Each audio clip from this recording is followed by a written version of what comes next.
Ja,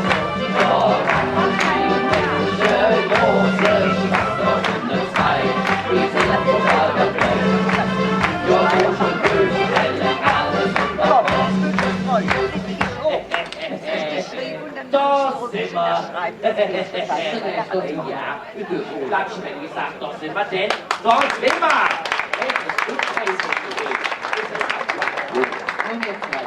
Auch ja, wann der Glück an der Tür nicht wärm ist, ja? Nee. Nee, Flückchen, herzlich willkommen zur Hashtag 11:11.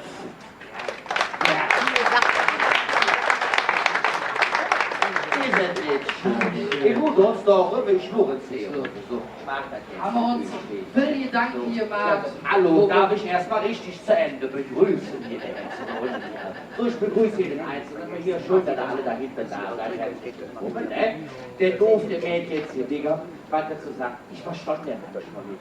Ich weiß nicht, was er von mir will. Der war einfach da, jetzt kriegen wir ihn fort. Nee, haben wir das Problem. So, schieß los. Darf ich? Jetzt ja, sagst du. Wir haben uns viel überlegt, worüber können wir schwaden. Und es fiel in ihr Falle, war ein Thema, da haben wir gesagt, müssen wir drüber sprechen. Das ist die Toleranz. Und damit meine ich jetzt nicht hier so alkoholfreies Bier trinken, so eine saure Marke machen. Toleranz bei uns hier in Köln, da haben wir viel, wo wir drüber schwaden können. Und darüber redet Jon mit unseren Gesprächsgästen. Und ja, ne? Wird auf jeden Fall interessant, wir dürfen gespannt sein, um was es genau geht. Was guckst du so blöd? Wenn du Ding hängen suchst, die Hesse in der Wurzel. Ja, da ist es wärm. Du bist auch so eine Spätzünder, ne? Ja, ich nicht, ne? Aber ich kenn einen, ne? Der eine kennt ich weiß es nicht vergessen. Jeder kann Dicker hegen, ich weiß es nicht. Auf jeden Fall, ich kenne eine, das ist eine richtige Spätzünder. Im Löwen ist jedes Wasser von Wochen verhungert, wie was ist, ne? Viel Spaß jetzt mit dem Spätzünder!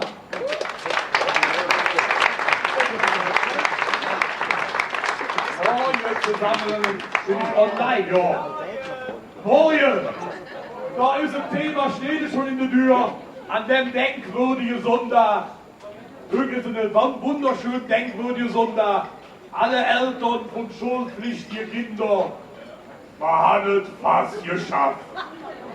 Am Mittwoch sind wir sie wieder los. Das finde ich herrlich. Die machen mich bekloppt. Ich habe ja selber noch Bands. Was mäßt du mit denen bei dem Wetter? Bespaßen die ganze Zeit, Homeschooling. Dann noch Ferien, Phantasialand, überall waren wir. Gestern noch im Stadion-Schwimmbad. Da haben sie mich wieder dran gekriegt. Ja, was drin? Da kam ein Kleid zu mir und sagt, Papa, meine ganze Schulklasse ist heute hier. Ich möchte jetzt vom Zehner springen, aber du kommst mit. Ganz stolz bin ich vor meiner Deckung gestanden. Mit dem Kleid an der Sprungturm. Wie ein überdimensionierter Gazelle bin ich die Ledere rot mit dem. Wir gucken boven an. Der Kleid geht für. An die Sprungturmkant und klatscht ins Wasser. Puck! Der Kütt wieder hohe Schnurre raff. Da ruft der Papa! Ich habe es geschafft! Jetzt du, Feischling! Kennen Sie das Gefühl, wenn ihr schätzt 400 Augenpaare gleichzeitig Rohrplure und sie ist schon im Fokus? Nee, Flückchen. Ich bin 53 Jahre alt, übergewichtig und habe Diabetes. Was kann mir noch passieren? Ich habe mich an der Aale Leitspruch gehalten. Kopf noch hinge, Füße noch vorn. Aus dem Becken und ich sowieso der Kuckel kommen.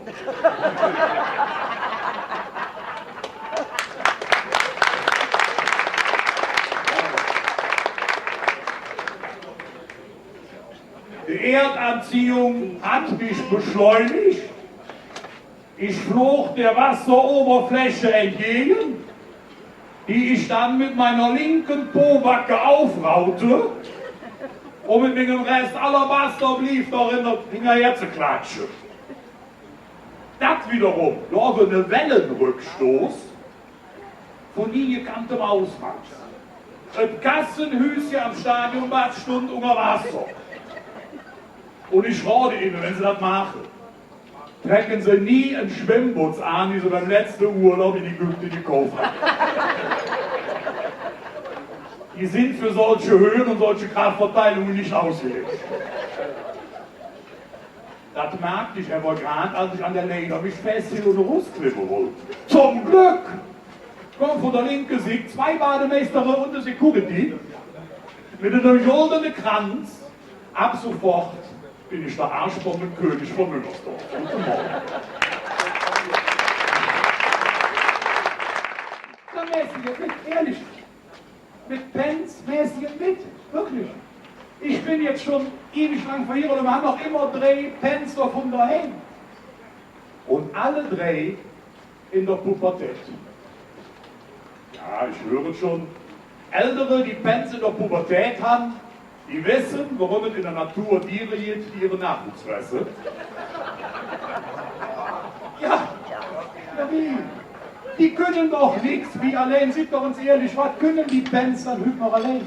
Was sind die dann ohne Handy? Ein Kind ohne Handy ist abgeschmissen, deswegen sind sie ja zu blöd mittlerweile, an die Tür zu klingeln. Die rufen lieber an und sagen dazu immer Stopp.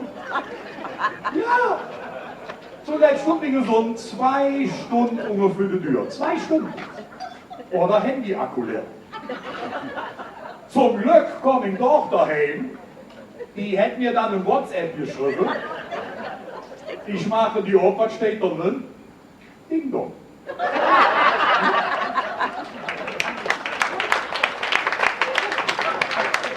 Ehrlich, ist das wirklich? Dann kommen die, dann kommen die 2 die Treppe hoch. Meine Tochter direkt Tränen überströmt in ihr Zimmer. Ich hinter dem her. Salefio, was ist dann los? Warum bist du dann am Kriechen? Ach Papa, ich weiß gar nicht, ob ich mich jetzt trauen soll, meinen neuen Freund anzuschreiben. Ich weiß ja nicht, wie der reagiert. Die sind eine ganz besondere Familie. So, ja, was können die dann? Ja, als das noch ging, war mein Freund in seinem letzten Urlaub mit seiner Oma auf den Bermudas. Ich sage ja, und als das noch ging, warst du mit Dinger Bermudas mit Oma? Ja, da schaltet sich dann Dinger Ärmste hin und sagt, wenn ich euch so zuhöre, ich kann unmöglich euer leibliches Kind sein. Ich bin bestimmt adoptiert. So, Junge, jetzt überlegst du. Läufst du, wenn wir die Wahl gehabt hätten, wir hätten dich genommen? Und überhaupt, was heißt dann hier blöd? Zeig doch uns die letzte Zeugnis, da nur um uns, wer blöd ist. Was sagt der? Oh, Papa, wir sind nicht viel schöner, dass wir alle gesund sind. Ja. Der holt sich so, der hätte 5 um Zeugnis und 5 in Hauswirtschaft. Wie merkt man das dann? Früher, wo uns 14 nur dabei gewesen sind, hat sie schon 2. Der hätte 5. So, Junge, wie schaffst du das? Oh, Papa, wir mussten da Frikadellen machen. Und dieses ekelhafte Kneten in dem rohen Hackfleisch. Uah, das konnte ich nicht. So, Junge, Hackfleisch kneten ist wie Tiere streicheln, nur später. Und dann denkst du, ja, da lacht ihr. Da denkst du, für eine Menge, nein, ich habe ja noch einen Dritten. Der hing dann bei die Frau und sagt, Mama, wenn das ja so stimmt, dass ihr früher nicht so digital unterwegs wart, wie hast du den Papa dann kennengelernt? Ja, sagt meine Frau, da hast du recht. Wir hatten kein Tinder, wir hatten kein Parship. Wir mussten uns die Kerle noch schön saufen. Und wie ich deinen Vater das erste Mal gesehen habe, Da habe ich mir so gedacht, oh, naja, wer will schon alleine sterben? Früher erzählt die der Pence, das war ganz anders. Man ist nämlich damals ganz romantisch kennengelernt. Auch in so einer schönen Lokalität, haben wir an einem Tisch gesessen. Irgendwann habe ich sie gefragt, na, trinken wir noch einen oder wie fand ich dir schon? Was die dann zu mir gesagt hat, erzähle ich schon auf der Herrensitzung kennengelernt. Ja, ist doch, die machen mich fertig, ich bin Frau und meine Tochter. Moin. Ich mag die Leute, die die Nase aus der Maske tragen, finde ich immer toll, besonders bei Männern. Tragen die auch die Unterhose so?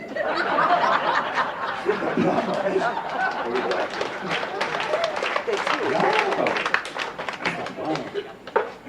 jetzt bin ich raus, ich komme fahren und denke, ja, meine Frau hat doch gemacht, mich fertig.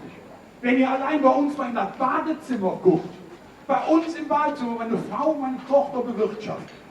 Wenn ich da noch eine Fotodruckerin stelle, haben wir komplette Rossmantel. Ja. Aber lassen wir auch pure Schwäbisch und so. Lassen wir uns doch freuen, aber heute in der wunderschönen Sölnsee. Ich gucke ja gehört für so ein Bilderstöckchen. Bilderstöckchen, wie man gesagt hat, früher in Alcatraz von Köln. Ja, wir hatten doch einen Leitspruch im Bilderstöckchen. Hast du nicht einmal die Worte Schmier im Hus, kriegst du am besten die Feder wieder aus. Ja, das hätte sich total verändert. Ja, auch da wusste sie. Kennst du die Generation Norwinger Benzi, die kennen die Generation Vollbart? Ja, ich verstanden. Hat er die mit der Maske gesehen? Das sieht aus wie ein Ungerwurz in den 70er Jahren, ne? Ja, ist doch wahr. Ehrlich, früher Männer mit Vollbart haben gesoffen wie der Vater. Rück sind sie geschminkt wie die Mama. Ja, jeder, und gerade bei uns im Wilderstock, wie sich das alles verändert hat. Wenn ich daran denke, wir hatten damals 1996 25 Jahre Bilderstöckchenfeier im Blücherpark. Herrlich, herrliche Feier, und noch Küppersköln aus dem Boxhandschuh. Ja, und Stründe von der Schlagstöckvereinigung Kalkbohr dabei. Es war eine herrliche Feier. Da hängen heute noch im Vinzenz Krankenhaus in Notaufnahme die schönsten Fotos. Und heute, letztes Jahr, 50 Jahre Bilderstöckchen. Ausrichter der Förderverein der Grundschulkinder. Tibetanische Klangschale. Auf der Bühne die Lebenspartner der vegan lebenden, spätgebärenden Hubschraubermütter. Mit ihren lieben Elternhaften an ihren Kindern. Es gab Tibet-Limonade und Felsquellwasser. Es war schrecklich. Es hat sich alles so ekelhaft verändert. Ich hoffe, dass ihr euch nicht verändert. Ich habe mich gefreut. Mir geht's auf mit dem Karnevalssonntag. Hätte mal Spaß gemacht. Hatte ich wirklich noch viel Spaß. Die Schluss ist total brüchig. Schönen Tag noch. Wünsche ich der Spätzünder.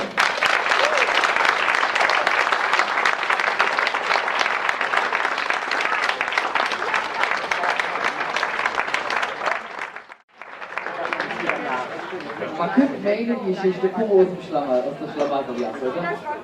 Herrlich, herrlich. So. Jetzt kommen wir zum ersten Gespräch, ja. Wenn die hier fällt. Bist du dabei? Fertig. Fertig. Der Mann hat gearbeitet. Ich will dann auch einen Applaus verdienen. Oh, ich kriege jetzt eine Köhe hier anscheinend, ja. Mach das nicht, du wirst mir nicht mehr los. Bitte reichlich. Du eben, Herrmann, jetzt hätte ich mal eine Flucht vom Stuhl gemacht.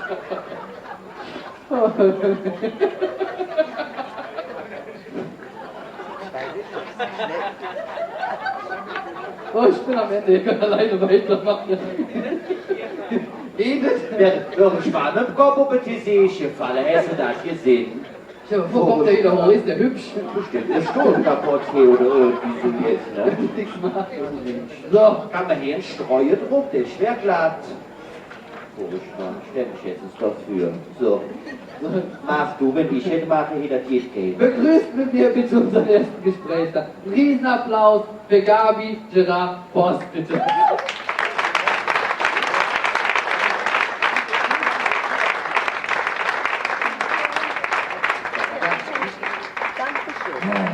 So, Hallo, liebe Damen. setzen Sie sich. Ist das an? Jetzt. Schön, Ich glaube, jetzt ist es an. Jetzt. So, du siehst, Ich sitze stabil, obwohl, oh, das wackelt jetzt. Moment. So, hier ist eine Keil drum stehen. ja, was trinkst du? Gerne ein Kölsch. Ein Kölsch? Ein Kölsch. Dann hätten wir bitte 3 Kölsch. Guck mal, wie schnell das geht, ne? Wenn man so ein Mikro in der Hand hat. Muss man sich schon merken und einfach mitbringen. Geht schneller. Dankeschön.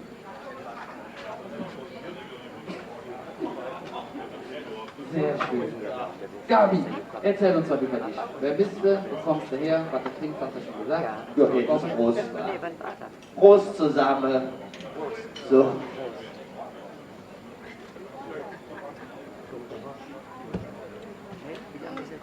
Soll ich einfach mal loslegen? Leg einfach mal los, genau.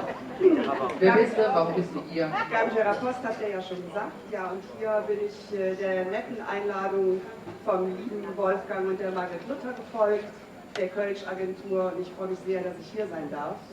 Ich bin die erste Vorsitzende und auch Geschäftsführerin von Himmel und Äd. Ja, Himmel und Äd haben wir vor 14 Jahren gegründet und wir kümmern uns in Köln um bedürftige Kinder und Jugendliche seit 14 Jahren.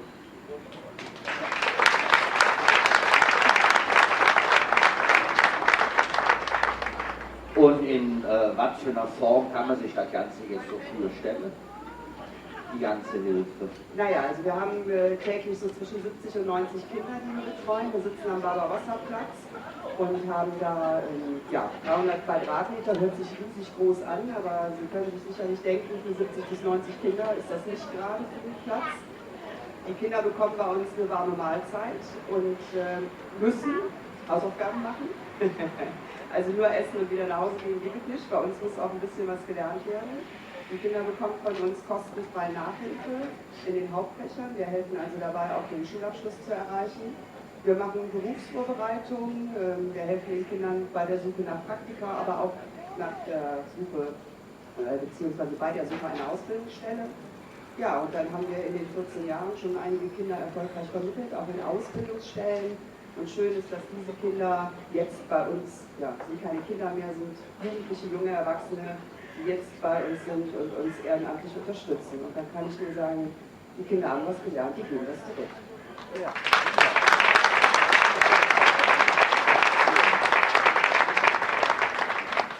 Was für Kinder kommen zu euch in die Einrichtung aus? Aus welchen Familienschichten kommen die und wie läuft das dann von Anfang bis Ende ab? Also, wir kommen zu euch und sagen, hier bin ich oder wie ist der Start? Ja, passiert auch. Und nein, es kommen nicht nur Kinder der Familie Ossenstöck. Wir haben natürlich auch Kinder oder ganz viele Kinder, die von Eineltern nennt man das heute. Ja, Kinder von Alleinerziehenden, meist sind die Alleinerziehenden die Mütter. Und wenn die Mütter dann arbeiten gehen und die Kinder in der Schule, 100 € kostet diese Übermittagsbetreuung in den Ganztagsschulen, da bekommen die Kinder was zu essen für. Und dann ist jemand anwesend, der schaut nach den Kindern, aber es gibt keine Hilfe. Also da wird nicht geholfen bei den Hausaufgaben oder Nachhilfe gibt es da auch nicht. Also die zahlen so ca. 100 €, so ist zumindest der Stand an der Hauptschule Großer Küchenmarkt, wo wir ja in unmittelbarer Nähe sitzen. Die variiert, glaube ich, ein bisschen von den Schulen, aber irgendwas zwischen 80 und 120 €. Ja, das ist für manche Leute verdammt viel Geld. Und wenn das Kind dann noch Nachhilfe braucht in Mathe und Englisch, was durchaus legitim ist und jedem Kind zusteht, dann wird schon ganz schwierig. Das können sich ganz viele nicht leisten. Ja, und diese Kinder kommen alle zu uns. Und da bin ich auch sehr froh, dass sie alle kommen.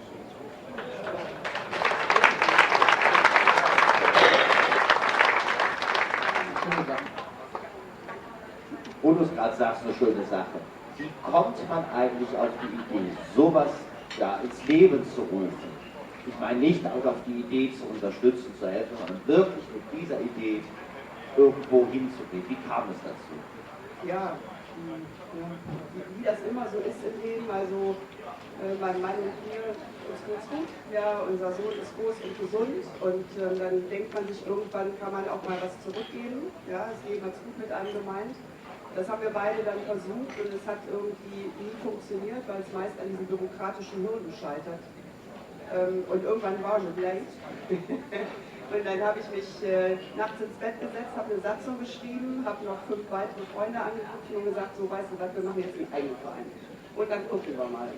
Ja, dieses Gucken wir mal ist halt gewachsen, wirklich, das ist wirklich gewachsen über 15 Jahre. Wir haben zuerst begonnen und haben Kinderkleidung gesammelt und ja, Kinderwagen, Maxi-Posen, keine Ahnung.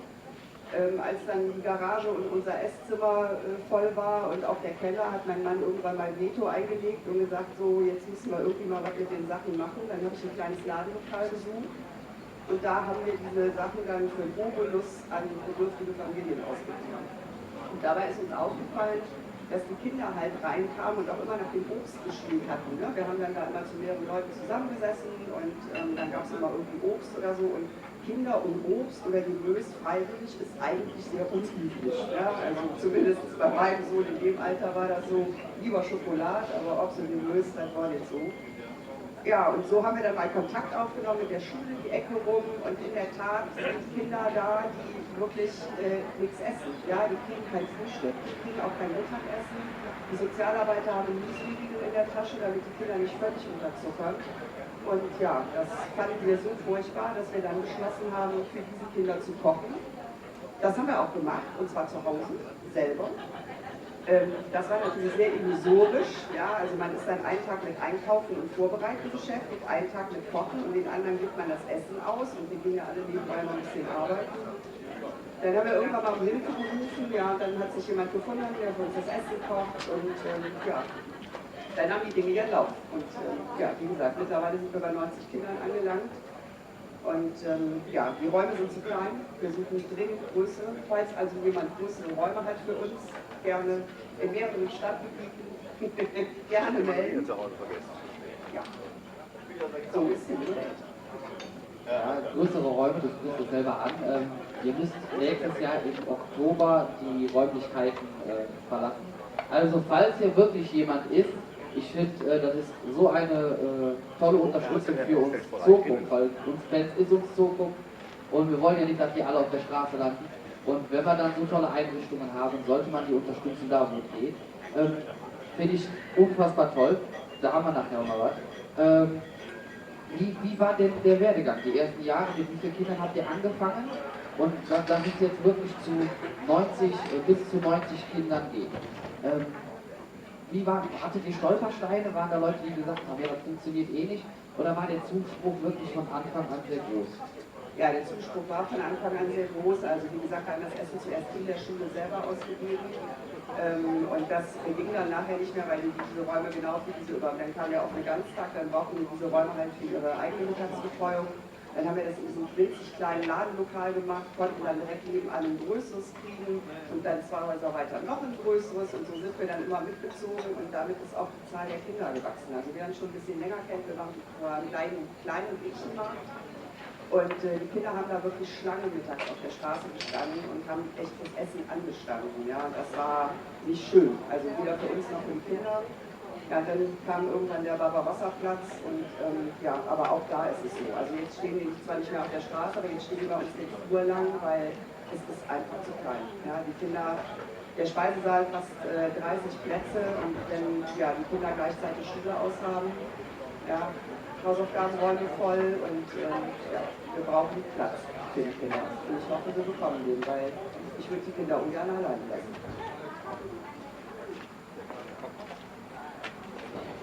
Boah, das macht die Fußball. Das darf ich vorlesen. Hey, jetzt ist Maria und Josef. Ist es denn jetzt bald los? 111 € Spende für Himmel und Erd von der Kirchagentur. Das ist doch ein Ding. So läuft das. Das ist echt klasse. Dankeschön. Und wenn der Wolfgang hier schon so eine Startschuss gibt, ne? Dann joggen wir zwei jetzt gleich mit dem Höhnchen so rum. Ne? Sammle ein bisschen jetzt für die tolle Veranstaltung. Für die tolle Verein. Weil ich finde, das muss man unterstützen. Und der weiß dann noch ja nicht. Wir zwei gucken demnächst zur Welt. Und dann helfen wir beim SOS-Werbe. Bespaßen die Fenster ein bisschen jetzt. Das können wir besonders gut. denn so hier geht es eigentlich nur hier in Köln, ne? Das muss man Das sagen. ist richtig. Kann man dich denn noch irgendwie anders unterstützen? Jeder irgendwas, wo du jetzt wirklich sagst, da könnt ihr jetzt hinkommen, da könnt ihr vielleicht mit unterstützen. Jeder Einzelne von uns. Gibt es Möglichkeiten für jeden Einzelnen? Natürlich, wir suchen ja auch immer Ehrenamtler. Jetzt ist natürlich gerade extrem schwierig. Ne? Nicht nur für uns ist die Situation schwierig, sondern auch für die Kinder ist die Situation extrem schwierig. Wir mussten auch unsere Einrichtungen schließen, die alle Kindereinrichtungen und Schulen schließen mussten, und zwar am 16. März. Wir haben dann eine Woche gebraucht, uns zu berappeln und zu überlegen, wir können die Kinder nicht alleine lassen, das geht nicht. Ja, sicherlich haben sie auch viel darüber gelesen, über häusliche Gewalt, gerade in der Zeit, wo die Kinder alle zu Hause waren, und natürlich haben auch wir ganz viele Kinder, die davon betroffen sind. Wir haben eine Psychologin, die arbeitet bei uns, die haben wir dann erstmal damit beauftragt, permanent mit den Familien und den Kindern zu telefonieren und zu gucken, dass es denen gut geht. Dann haben wir alle Laptops, Webcams, Tablets und alles, was wir kriegen konnten, zusammengekratzt und haben uns, aber auch die Kinder ausgestattet, die nichts hatten. Ja, und haben quasi seit dem 15. März die Schulferien durch, das haben die Kinder freiwillig gemacht, haben wir Nachhilfe und Hausaufgabenbetreuung, sofern sie von den Schulen Aufgaben bekommen haben, gegeben, aber haben halt auch sowas wie Meckerstunden, Gesprächsrunden gemacht, alles virtuell in Chats, in Chatrooms. Und so konnten wir uns immer vergewissern, dass es den Kindern gut geht. Wir haben Lebensmittelpakete gepackt, wir sind auch für die Familien einkaufen gefahren und haben da was nach Hause gebracht und hoffen, dass wir, oder beziehungsweise wir hoffen nicht, wir werden nächste Woche aufmachen, sofern jetzt nicht wieder ein anderer Erlass kommt. Können momentan halt nur 6 Kinder pro Raum. Die Kinder müssen die ganze Zeit den Mundschutz tragen, und auch der Coach, der da steht, die müssen in dem Raum essen, die Hausaufgaben machen, bekommen dann die Nachhilfe und müssen den Raum verlassen, weil wir sonst nicht alle Kinder durchkriegen in den Räumen. Also gerade ist es extrem schwierig für alle Beteiligten, aber wir sind guter Dinge, dass wir das trotzdem irgendwie hinkriegen. Und ja, wenn sich das alles wieder etwas geändert hat, ich hoffe, das geht relativ schnell, glaube ich, hoffen wir alle, sind wir für jede Hilfe dankbar. Also wir suchen immer Leute, die was mit den Kindern unternehmen zum Basteln oder auch mal rausgehen. In den Ferien machen wir Ferienfreizeiten, dann machen wir so Tagesausflüge. Auch dafür brauchen wir immer Leute, die unterstützen, und immer gerne gesehen. Wodurch finanziert ihr das alles? Ihr sagt, ihr habt das ganze Essen, ihr macht Ausflüge. Wir sprechen von 90 Kindern. Ich stelle mir nicht vor, dass das alles für den Apfel und Ei geht. Wie sieht das da aus? Wie bekommt ihr das Budget zusammen, um solche Unternehmen zu tätigen? Also Apfel und Ei ist schön, allein die Miete in der Kölner Innenstadt 300 Quadratmeter, Apfel und Ei wäre schön. Ja, die ist schon günstig, aber deswegen müssen wir jetzt auch 1021 da raus, weil man möchte uns das so günstig nicht mehr überlassen. Ja, und wir finanzieren uns rein aus Spenden. Also das ist viel Arbeit, wir sind aber auch sehr aktiv und sind viel unterwegs und sehr umtriebig, was auch das Spendensammeln betrifft. Also wir machen eine Gala Ende des Jahres, so eine Charity-Gala nennen wir die. Wir haben vor 3 Jahren begonnen, haben Golfturnier gemacht, zumindest von Himmel und Erd, und das läuft auch jedes Jahr weiter. Ja, dann haben wir ganz viele gute Freunde und Bekannte, auch in Fastenorden, wo schon mal eine Veranstaltung gemacht wird oder wo jemand für uns sammelt, und so nette Menschen wie den Wolfgang, der jetzt hier für uns spendet. Ja, davon finanzieren wir uns.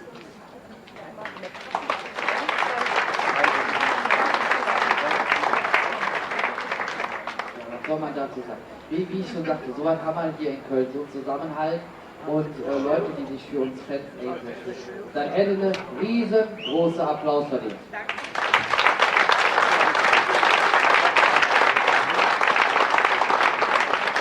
Dankeschön. Eine letzte Frage von mir jetzt noch. Wenn ein Kind jetzt zu euch kommt, merkt ihr da auf Dauer jedenfalls auch eine Veränderung bei dem Kind selber? Kommt es irgendwie an? Kriegt es Rückhalt, merkt das Kind das richtig, dass da irgendwas ist, was ihm jetzt gerade gut tut? Ja, also ich weiß nicht, wer mal auf unserer Internetseite war, da gibt es halt so ein Filmchen, oder mehrere sogar, die wir auch mit den Kindern gedreht haben. Also wir versuchen immer, die Kinder nicht so in die Öffentlichkeit zu zerren, weil das sind halt Kinder, und die sind eigentlich schon gut gebeutelt in ihrem Leben, aber wenn man dann halt sieht, was sie da sagen, nämlich, dass ist schon doof, wenn er nicht mehr da ist, dann wissen wir nicht, wo wir hingehen sollen.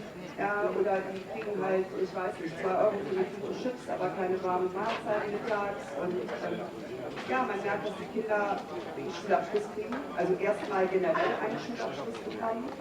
Man merkt vielleicht auch, dass die Noten sich verbessern. Ja? Kinder, die in eine Ausbildung gebracht werden, aber es gibt halt auch Kinder, die können keine Ausbildung und die können auch keinen Schulabschluss, aber die können mit Sicherheit super gut Wände streichen, Türrahmen lackieren. Also man bringt die einfach aus diesem Kettenrad raus und vermittelt ihnen halt, dass man auch ohne Schulabschluss und ohne Ausbildung Arbeit findet in Deutschland. Und ja, das finde ich halt extrem wichtig und den Kindern tut es gut. Ja, also die kriegen Selbstbewusstsein und die werden gestärkt, weil das werden sie zu Hause nicht und oftmals in den Schulen oder von ihrem Umfeld halt auch nicht.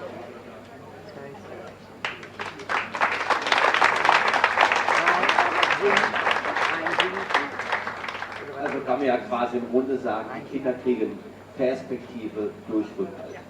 Das ist klasse. Also sowas, bin ich ganz ehrlich, habe ich noch nie gehört, noch nie gesehen, dass es sowas gibt, auch nicht bei mir in der Nähe, wo ich jetzt wohne. Wie sieht es bei dir aus? Nee. Also, nee. Nee, geht es nicht. Kenn ich gar nicht mit. Und ich bin froh, dass es so jetzt geht. Ich bin selbst Papa von 2 Pens und ich würde mich freuen, wenn Hilfe zusammenkommt, damit Himmel und Erde am Leben steht. Vielen Dank.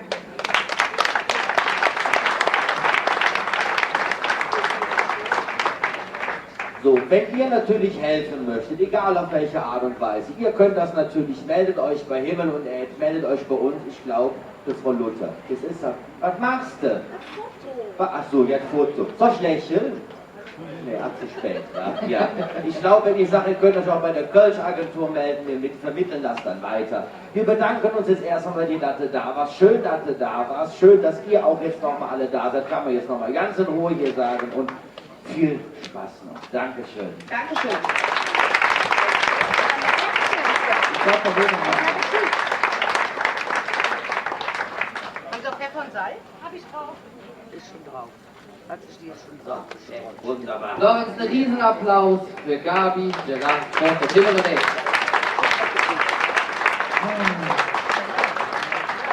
So, ich mag hier wieder sauber. So, ich mag jetzt nicht. Ja, da haben wir Tacheles gesprochen, würde ich sagen, ne? Geht es nur hin. Rad Köln ist, da rufen die Leute an und beschweren sich, weil wir ja ein Sonn- und Feiertagsgesetz haben und wir tatsächlich zusammensetzen und ein bisschen was Stimmung haben.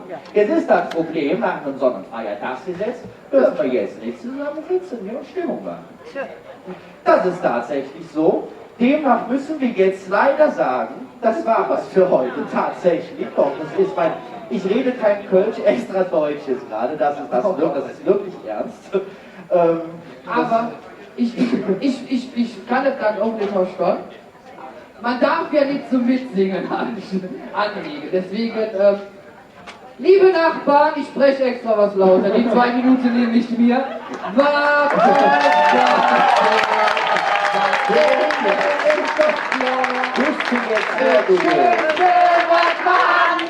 Schon ein lange rufst du jetzt ins Ob. Ist unser Frieden, denn nicht steht man zusammen, egal was uns passiert. In unserem Frieden.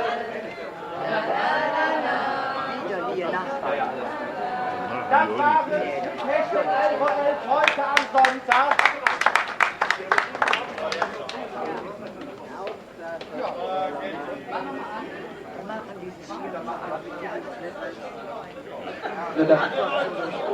Wenn das drinnen geht,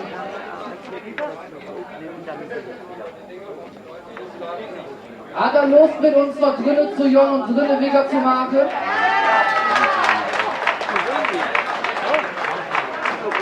Dann machen wir mal eine gute Umbauphase und der Junge noch drinnen. Ganz einfach.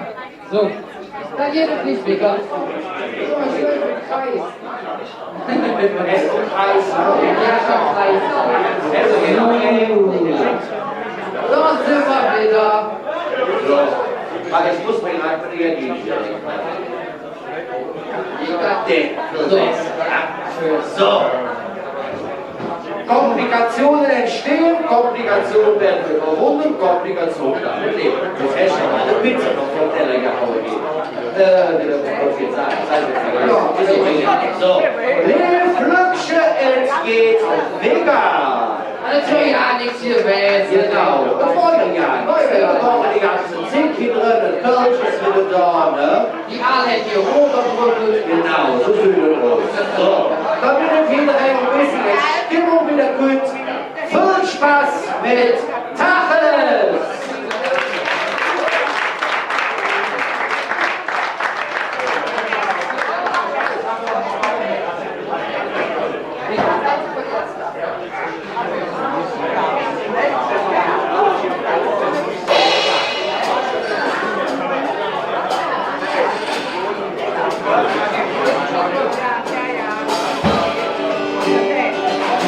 Schönen Morgen zusammen. Was lange wird, dauert erstmal lange, wird aber ganz sicherlich gut. Wir haben aufgrund der Situation überlegt, direkt anzufangen mit Remy. Remy ist ja wahrscheinlich nicht so ganz so das Richtige. Deswegen möchte ich euch jetzt erstmal die Tacheles, Unkelbach, Corona-Regeln erklären. Mein Vater ist eben umgegangen, das ist der treueste Arbeiter und hat so orangefarbene Servietten verteilt. Der Laie würde sagen Serviette, der Fachmann weiß, es handelt sich hierbei um staatliche Früchte, ISO-zertifizierte und den Hygieneregeln entsprechende Reinsigentücher. Kannst du dir mal stimmt das? Das stimmt. So wer also den Zwingenden vermacht hat, er müsste mitsingen.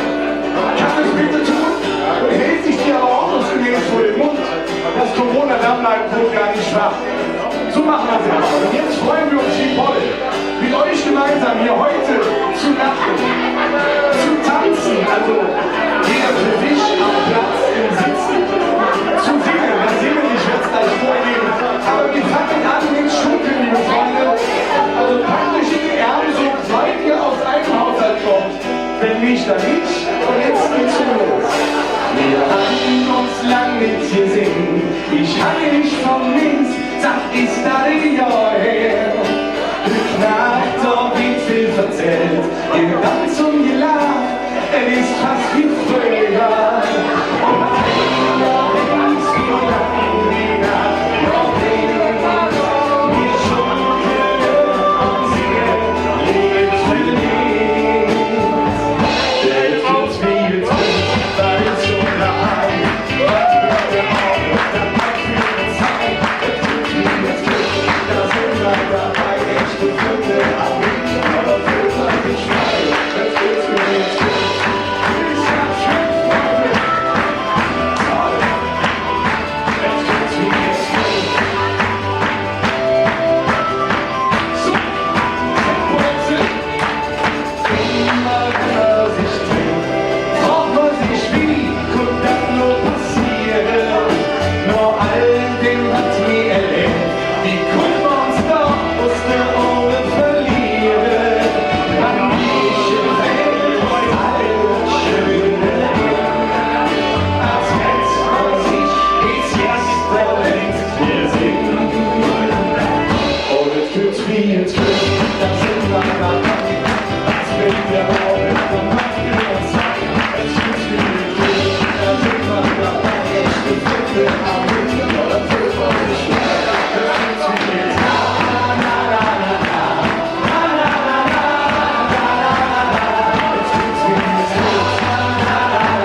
Und los geht's heute.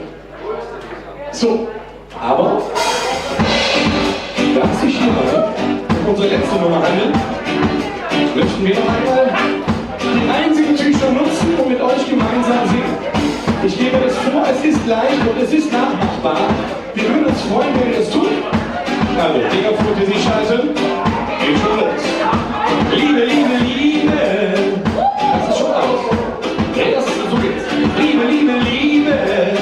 Das ist alles. Das schafft ihr, ich höre. Liebe, Liebe, Liebe. Wir festigen das noch einmal. Liebe, Liebe, Liebe. Die macht weiter. Ich fühle das mal mitleben, nicht wahr? Liebe, Liebe, Liebe. Ist das Einzige, das zählt. Liebe, Liebe, Liebe. Ist das Schönste auf der Welt. Liebe, Liebe, Liebe. Liebe so, wie es dir gefällt.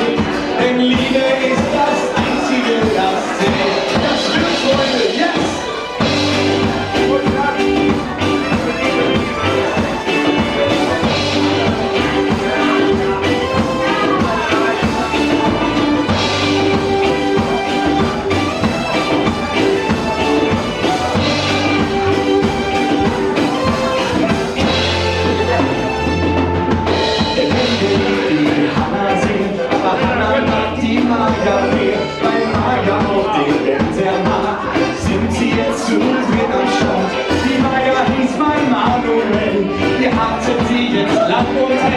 Sie fühlt sich seitdem frei und gut und weiß, dass sie das Richtige tut. Freunde, Liebe, Liebe, Liebe ist das Einzige, das zählt. Liebe, Liebe, Liebe ist das Schönste auf der Welt. Liebe, Liebe, Liebe, Liebe so, wie es dir gefällt. Denn Liebe ist das Einzige, das zählt.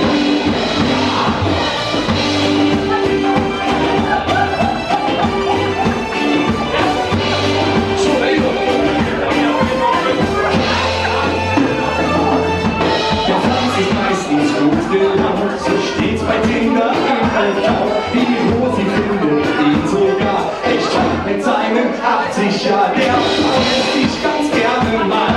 Traut von seiner Domina, die ist die treu und macht's für laut, denn sie ist seine Ehefrau. Liebe, Liebe, Liebe ist das Einzige, das zählt. Liebe, Liebe, Liebe ist das Schönste auf der Welt. Liebe, Liebe, Liebe, Liebe so, wie es dir gefällt. Denn Liebe ist das Einzige, das zählt. Liebe, die uns für uns alle da. Mal ist sie gerade aus, manchmal zocken wir und macht die Liebe auch manchmal blind. Ist sie doch das Allerschönste. Liebe, Liebe, Liebe ist das Einzige, das zählt. Liebe, Liebe, Liebe ist das Schönste auf der Welt. Liebe, Liebe, Liebe, Liebe so, wie es dir gefällt. Denn Liebe ist das Einzige, das zählt. Liebe, Liebe, Liebe ist das Einzige, das zählt. Liebe, Liebe, Liebe ist das Schönste auf der Welt. Liebe, Liebe, Liebe, Liebe so, wie es dir gefällt. Denn Liebe ist das Einzige, das zählt. Denn Liebe ist das Einzige, das zählt. Immer die Freude von uns einholen. Bleibt gesund und tschüss, Freunde, tschüss. Auf Wiedersehen. Tschüss.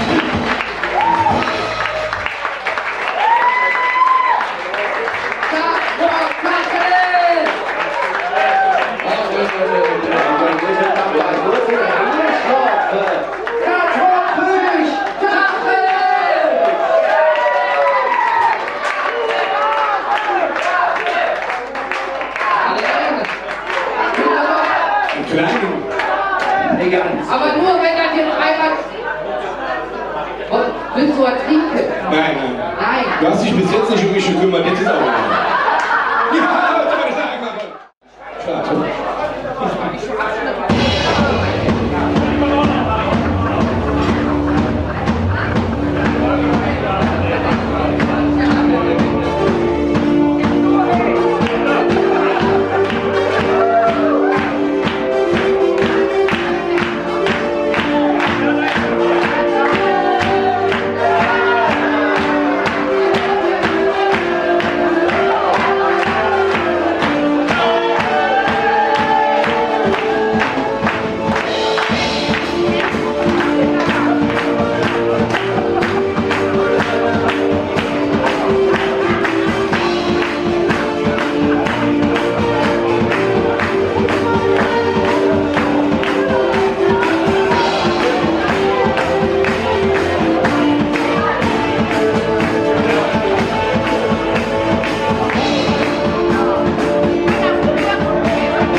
Applaus braucht, schauen Sie, wie fluckert der mir geht, sagt Puls aussehen. Das fühlt sich komisch an. Ich weiß es noch nicht, wie das nicht richtig hören muss.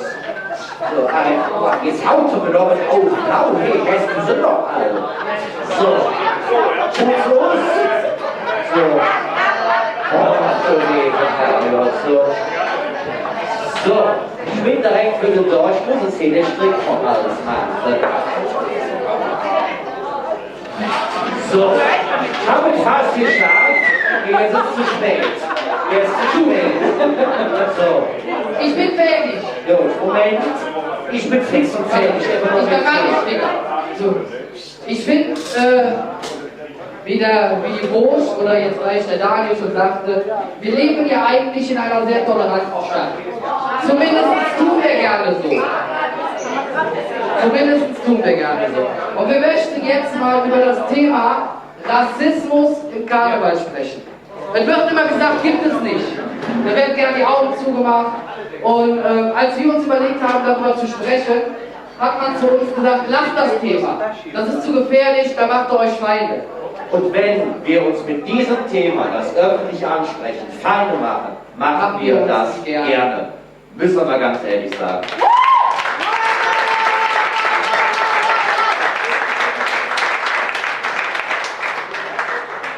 So, ich würde sagen, wir gehen einmal hier rüber, denn hier drüben geht es jetzt weiter. Hier drüben an der Theke. Ihr könnt hier an der Ecke rumgucken, Freunde, nicht im Männchen sitzen. Bleiben im Düsteren, ne? Und dann begrüßen wir einmal unsere Gäste. Marie, eng an den Ben.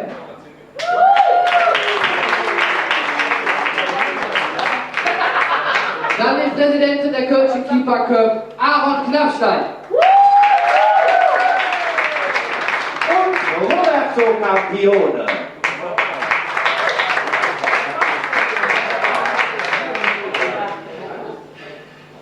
Ehrlich. So, damit wir einfach auch wissen, wer das alles ist, haben wir gesagt, die erste 15 Minuten, die dürfen sich die Damen und Herren jetzt hier einmal vorstellen. Dann geht es erstmal weiter mit Musik und dann gehen wir in die Materie Rassismus im Karneval. Liebe Marie, möchtest du anfangen, dich vorzustellen, wer du bist, warum du heute hier seid da? Ihr seid uns.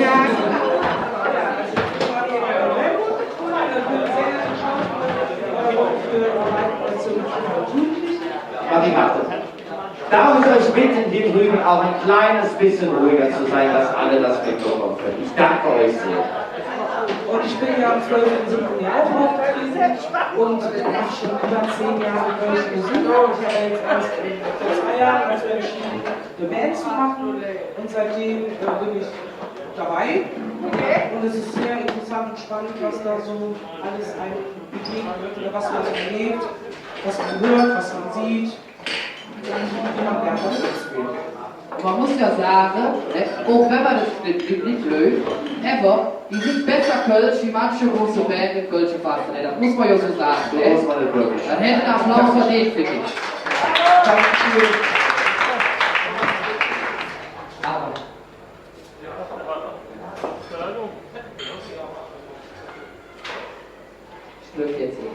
Jetzt jedes, genau.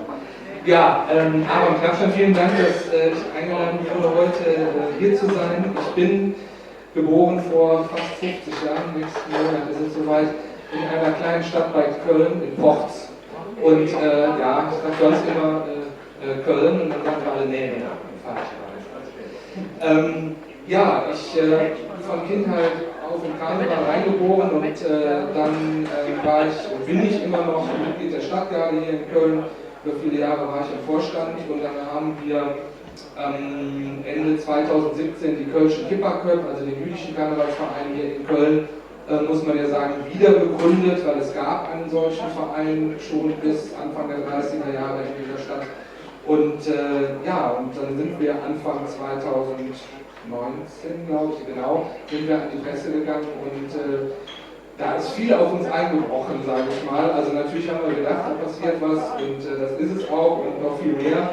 Da werden wir vielleicht nachher ein bisschen drüber sprechen, aber deswegen glaube ich, dass es ganz wichtig ist, die Thematik auf jeden Fall auch heute mal zu besprechen und auch wenn vielleicht der eine oder andere nicht so präsent im Karneval hat, aber man muss über die Dinge reden. Eigentlich, Man darf ruhig klatschen, genau. Roberto, du warst schon mal bei uns. Schön, dass du nochmal gekommen bist. Ja, zum zweiten Mal bei euch. Roberto Campione, 47 Jahre alt, Oberbürgermeisterkandidat, parteilos, tritt gegen Frau Reker und gegen gefühlt 12 andere Kandidaten an. Ich bin Architekt und Stadtplaner mit einem anderen Ansatz, gehen wir quasi im Wahlkampf bei Wohnungsbau und Verkehrswegen sind immer noch großen Themen in Köln. Jeder hat mich schon immer mal gefragt, warum werden die Baustellen immer teurer, warum bauen die nicht enger. Vielleicht sollten da Leute mal ran, die ein bisschen mehr Ahnung von der Materie haben. Also das ist ein Wahlkampfthema. Ich bin heute natürlich eingeladen, weil ich auch ein Migrationskind bin. Ich habe beide Staatsangehörigkeiten, Deutsch und Italienisch, eine kleine Sonderform. Und ich bin in Köln jung, bin hier auch geboren und von daher glaube ich, kam ich auch zum Thema Karneval. Bin ich in der Kölner Namenskunft und in der KGU, also von daher auch im Karneval verbannt.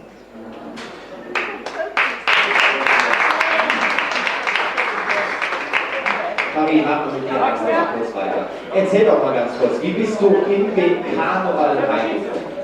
Einfach mal so da reingekommen. Gab es da wirklich irgendwo einen Auslöser, wo du sagst, jetzt gehe ich in den Karneval, ich mache jetzt Kölsch? Also ich mache ja schon sehr lange deutsche Musik, schon über 10 Jahre. Aber 2015 bin ich tiefer reingerutscht und dann kam ja der Punkt, wo ich den Stammbaum gesungen habe, in der Landkirchen Karnevalsnacht. Und damit fing das Ganze eigentlich noch mehr an, weil es die Kölsch-Gospel war und ich bin Gospelsängerin. Und da merkte ich, ja, Kölsch und Gospel hängen sehr zusammen. Ne? Und da Kommt beides aus dem Herzen. Total. Und da habe ich total die Kölsche Sprache verschossen und seitdem habe ich dann beschlossen, okay, ich mache eine Band, weil wenn man diesen Teil ziemlich schon hat, warum soll man dann stehen bleiben? Und dann habe ich eine Band gegründet, die Maria ist, genauso wie ich, weil das auch nicht sind. Und ja, und so bin ich reingerutscht, jetzt bin ich halt drin und bin bei meinem Wolfgang. Und es war sehr interessant, sehr spannend zu beobachten, was passierte in dem Moment, als ich beschlossen habe, eine Band zu gründen. Magst du ganz kurz darauf eingehen, was du damit meinst? Jo, Türen gingen zu, weil man will ja auch Kuchen abhaben, oder? Dann wurde es auf jeden Fall schwieriger. Und dadurch, dass ich halt mehr aufgetreten ist, bin ich natürlich auch mehr sensibilisiert worden für bestimmte Themen. Und ich bin mal von der Band gefragt worden, ob ich ein Kölsches Lied singen kann, wo es darum geht, wo Ümi nicht gut Kölsch sprechen kann. Und das war in erster Linie, fand ich sehr verletzend, weil A, singe ich ja ein gutes Kölsch und B, war das kein Zusammenhang. Wenn es für eine Sitzung gewesen wäre. Und ich bin selber Schauspielerin, also ich kann das einordnen. Ne? Wenn es für eine Sitzung gewesen wäre und es um Sozialpolitik gewesen wäre und ich danach nochmal einen Stammbaum oder ein anderes Kölsches Lied gesagt, hätte das einen Sinn gehabt. Aber es war einfach nur ein Witz auf meine Kosten. Und das habe ich dann auch geäußert, warum ich das Lied nicht singen möchte und dass ich mich ja vor den Integrationskarten gespannt fühle. Und da wurde das erst deutlich. Also es wurde nicht drüber nachgedacht. Ob das Sinn macht, es war einfach nur für die anderen, es war ganz normal für die Leute, ganz witzig, aber dass es ein Witz auf meinen Kosten ist, darüber wurde gar nicht nachgedacht. Und letztendlich ist es das, was mich sehr verletzt hat. Ich habe wirklich im Gespräch gemerkt, es wurde einfach nicht drüber nachgedacht. Deswegen, ich will nicht nachfragen, alles gut, man kann darüber reden, dann ist es geklärt, wie ich sowieso damit um.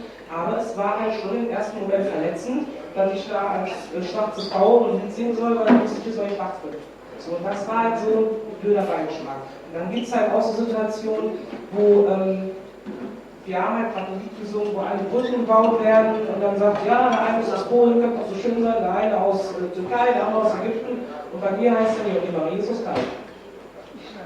Da habe ich auch erst mal zwei Minuten, wo war jetzt der Witz? Klar habe ich den Witz verstanden, aber ich finde ihn auch nicht schlimm, aber es ist wichtig, darüber zu sprechen, ob man das überhaupt will. Weil ich habe einen guten Humor, ich kann wunderbar über mich selber lachen. Ich sehe ja selber mittlerweile, wenn ich auf die Bühne komme, gibt es immer Farbwechsel, kann ich machen, was ich will. Das sind so Dinge, über die ich selber lache, die ich herrlich finde. Aber es ist immer was anderes, wenn man Witz über jemanden macht auf der Bühne, sollte man vorher gefragt werden, denn so kann ich wirklich mitlachen und dann macht das Ganze auch wirklich Spaß. Und dann ist das auch gelebte Toleranz, als wenn es irgendwie einfach so ein Witz auf einen Kosten ist. Das sind Dinge, die einem sehr oft begegnen. Aber wenn man sie aufklärt, dann ist es den Menschen immer peinlich, weil sie nicht darüber nachdenken. Und das ist für mich halt, ich sage mal, ungewollte Rassismus. Aber die kölschen Kieferköpfe, wie kam es dazu? Also die Idee, die gab es schon sehr, sehr, sehr viele Jahre. Von einzelnen Personen, die ich zum Teil auch gar nicht kannte, also jüdischen Glaubens hier in der Stadt.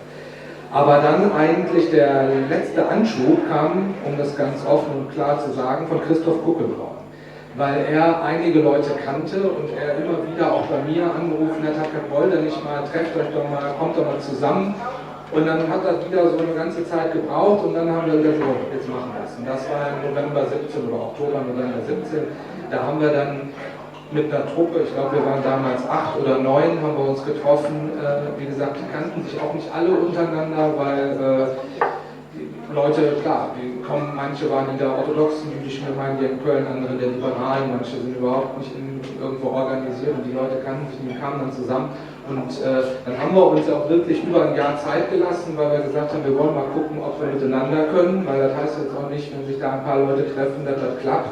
Und dann haben wir gesagt, wir warten ab und dann hat das ein Jahr funktioniert, ohne dass es Probleme gab und dann haben wir gesagt, so, jetzt gehen wir dann an die Öffentlichkeit. Auch, wie gesagt, immer mit dem Gedanken an den alten Verein, deswegen auch Kölsche Kipperköp, das KKK, das hat gerade, wenn wir Presseanfragen aus den USA hatten, schon für Verwirrung gesorgt, weil das da ja nicht so gut ja, wie gesagt, hinterlegt ist, diese Abkürzung mit dem Ku Klux Klan. Da kam also einiges, aber wir haben uns, weil der Verein vor dem Krieg hieß, der kleine Kölner Club, übrigens genau wie die Altstädter aus einem Kegelclub entstanden, auch ungefähr zur gleichen Zeit. Und dieser Verein hatte eben auch dieses KKK und deswegen haben wir das übernommen. Von der ersten Idee bis zur Gründung, wie leicht oder steinig war der Weg bis dahin in dem Moment? Also das war nicht steinig, das lag ja nur an uns. Wir mussten uns ja selber entscheiden. Und alle, die bei uns mitgemacht haben am Anfang, waren alles Karnevalisten aus anderen Karnevalsvereinen. Also wie ich aus der Stadtgarde, wir haben Rote Funken, Blaue Funken, Prinzengarde, Alt-Köln, also von allen möglichen Vereinen kamen die Leute dann und ich sag mal, haben den Karneval vorher schon im Blut gehabt, deswegen war das nicht steinig. Was eine Sache, die ich nochmal zu dem sagen muss, was auch du gerade gesagt hast, wir, kann man vielleicht nicht 100%ig vergleichen, aber wir erleben das häufig, dass Leute zu uns kommen, auch die Presse übrigens, die uns dann fragt, ja, wie ist denn der jüdische Karneval?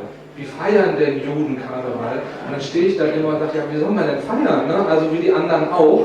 Oder wir sind auch schon gefragt worden, was ruft ihr denn im Karneval? Und wenn ich dann Allah sage, dann sind die Leute zum Teil enttäuscht. Ne? Weil sie dann denken, ich weiß nicht, was wir da durch die Gegend rufen oder was wir machen oder weiß ich nicht, ob wir irgendwie koschere Brötchen schmeißen oder keine Ahnung.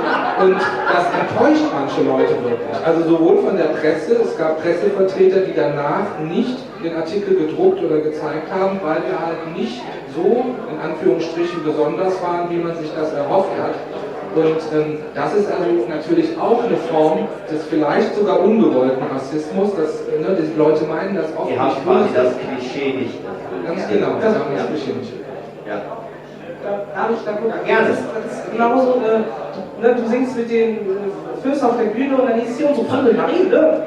Und dann komme ich halt um die Bühne und dann jeder denkt halt Marie, blond, blauäugig, weiß. Und dann gibt es eine große Irritation. Und das sieht man den Menschen an und dann sage ich halt, es gibt eine Schokoladenseite, damit sich jeder irgendwann gewöhnen kann. Dann hört aber jeder, dass ich Kölsch singe und Deutsch spreche. Und ich komme von der Bühne und jeder sagt, oh, you was wonderful, great. Sag ich, Sie können auf Deutsch reden. Das finde ich halt auch witzig, weil man singt auf der Bühne, man spricht auf der Bühne und es wird überhaupt nicht wahrgenommen, dass ich Deutsch spreche. Das ist ein Phänomen, das ist genau das Gleiche, da erfülle ich das Klischee einfach nicht. Und dann sind die Leute enttäuscht. Das ist genau das Gleiche. Dankeschön. Roberto, du warst wie gesagt schon mal bei uns. Dankeschön nochmal, dass du heute nochmal dazugekommen bist. Wie sieht es bei dir aus? Wie sieht das bei dir aus? Integration hier in Köln, hier in Deutschland. Wie kommst du damit zusammen? Gerade auch was der Karneval vielleicht angeht. So, einfach nochmal, wie ich aufgewachsen bin. Mein Vater ist ein waschechter Sizilianer, das wird man so ganz gerne betont. Italiener und Sizilianer machen dann nochmal einen Unterschied, aber meine Mutter ist ein echt kölsches Mädchen. Und von daher, ich bin in Delbrück aufgewachsen mit ganz vielen anderen Nationalitäten. Also unsere Schulklasse war durchmischt mit Italienern, Türken, Griechen, damals noch Jugoslawen, da kannte man ja noch keine Trennung.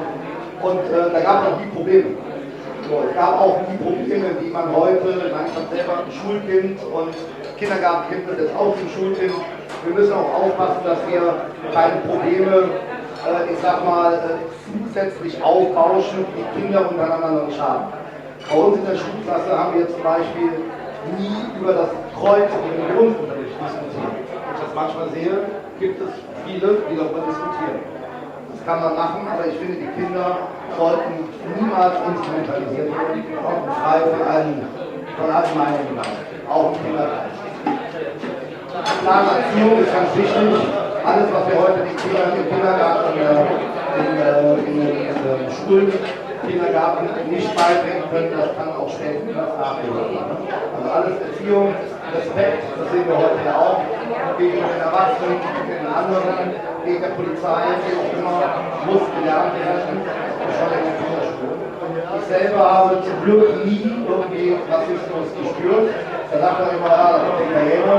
Der Italiener ist ja gefühlt, die können überall integriert. Ne? Da geht man mal eine Pizza essen und so weiter. Dann, ich sag mal, beim Türken, da geht man mal einen Döner essen. Aber wenn ich sag mal, allein in der Freundeskreis frage, Italiener, Türke, Jude, dann kommt die Leute schon. Aber es ist ja nicht klar. Also es muss eine komplette Normalität sein, was man jetzt schwerer macht. Versteckt bin ich vollkommen bei dir, aber wir müssen auch aufpassen, dass das Wort Rassismus, damit es nicht genauso anerkannt wird, nicht inflationär benutzt wird. Ich selber habe das damals mitbekommen, als geplant war für das Jüdische Museum in Köln.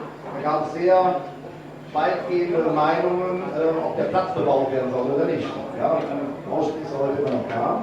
Und auch da gab es unterschwellig eine Rassismusdebatte, ob jetzt diejenigen, die gegen den Bau waren, Antisemiten. Ja? So habe ich damals gar nicht verstanden, ist ja auch schon ein paar Jahre her, wäre heute ein großes Thema, wenn wir darüber reden. Also wir müssen aufpassen, dass man halt bei vielen Dingen Rassismus nicht inflationiert. Ich danke dir. Ich danke euch sehr, dass ihr alle drei da seid. Ich spreche gleich auf jeden Fall weiter.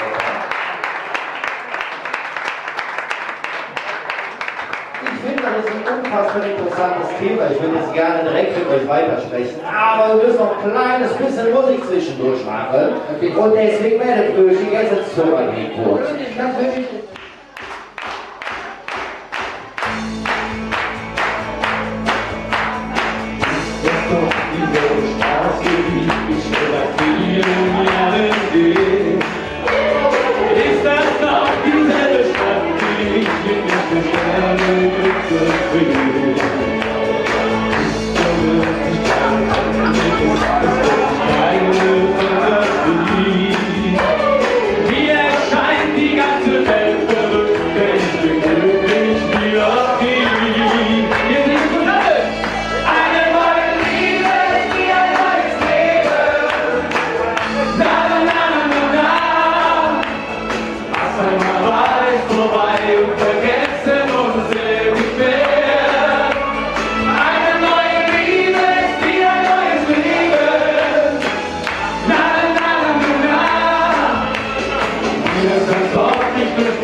Lass einmal weit vorbei und vergessen uns.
weiter.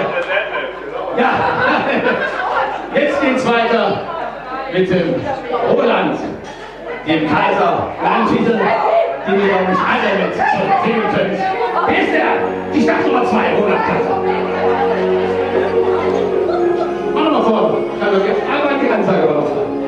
Mach nochmal Stopp.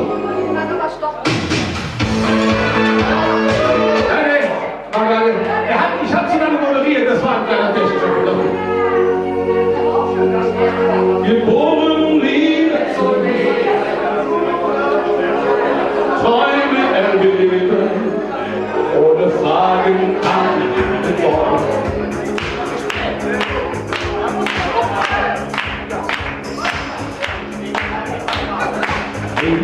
Als ich jetzt sah, war ich da drin.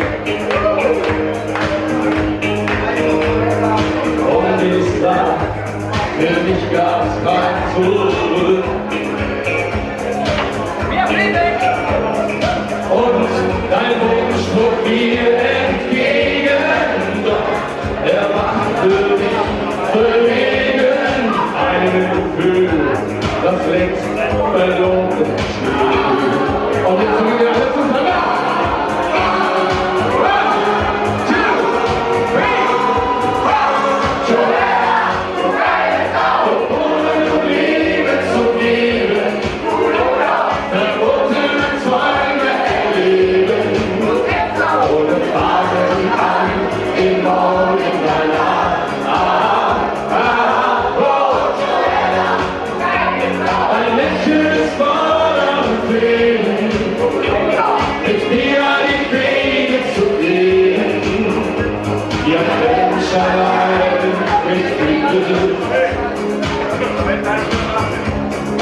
Ich wohne in der Stadt, nicht weit von dir.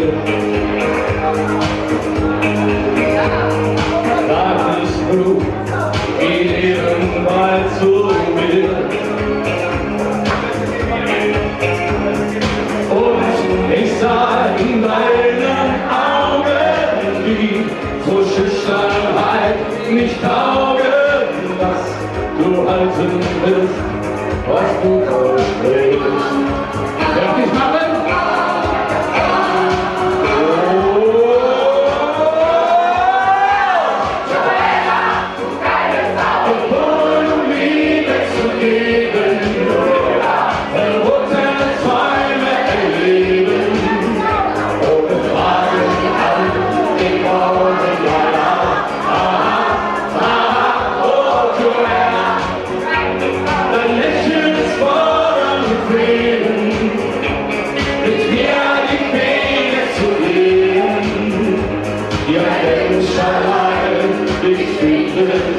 Und wieder ein kleines Solo zum Erholen der Stimme, damit wir vielleicht noch alle hören.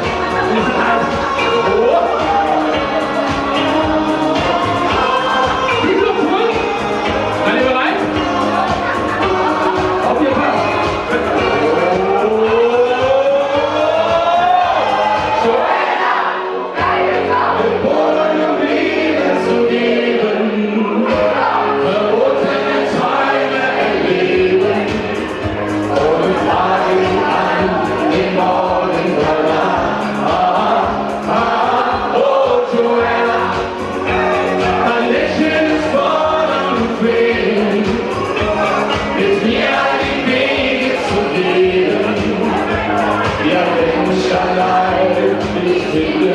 Und noch einmal.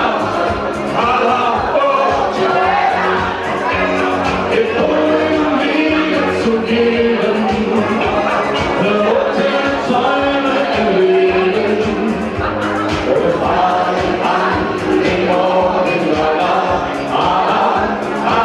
oh Joanna, dein Lächeln ist voll und Frieden, ist mir die Wege zu gehen, wie ein Mensch allein dich findet.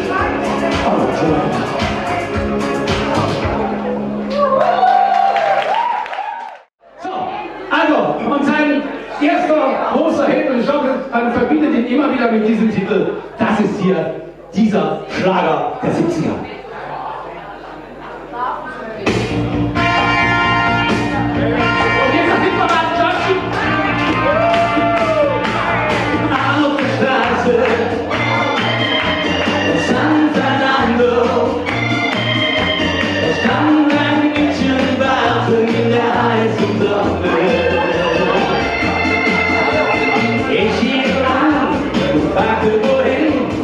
sagte, bitte nimm mich mit nach Mendocino. Ich sah ihre Lippen, ich sah ihre Augen, die Haare gehalten von zwei goldenen Schlangen. Sie sagte, sie will mich gern wiedersehen, doch dann vergaß ich leider ihren Namen. Jetzt wissen wir, dass sie heißt Mendocino, Mendocino.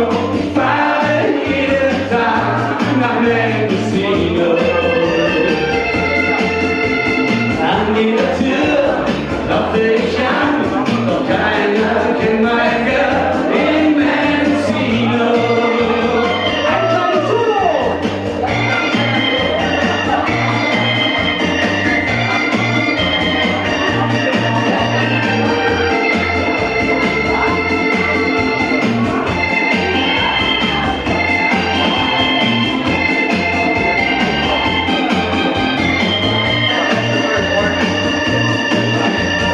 Tausend Träume, ein dunkler Zoll.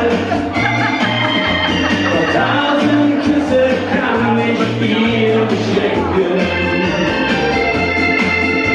Ich gebe nicht auf, ich suche nach ihr in der alten Sonne von Mendocino.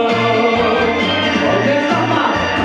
Mendocino, Mendocino, ich fahre jeden Tag nach Mendocino. An jeder Tür klopfe ich an, doch keiner kennt mein Girl in Mendocino. Mendocino, Mendocino, ich fahre jeden Tag nach Mendocino.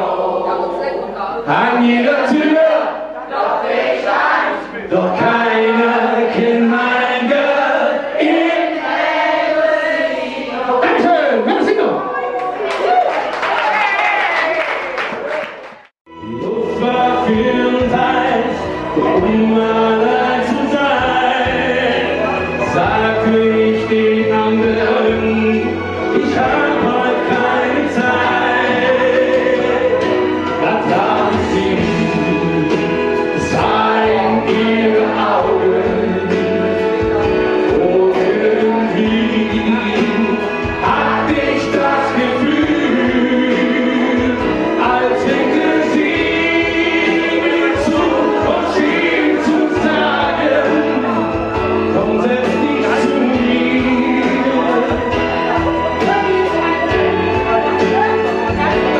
Ich war 16 und sie 31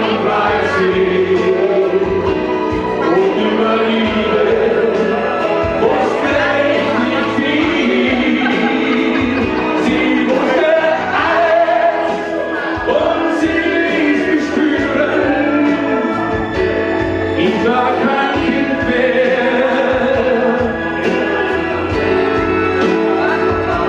Und es war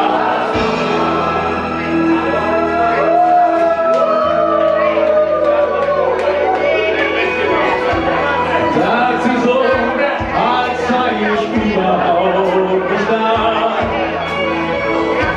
Und um die Schultern trug sie nur ihr langes Haar.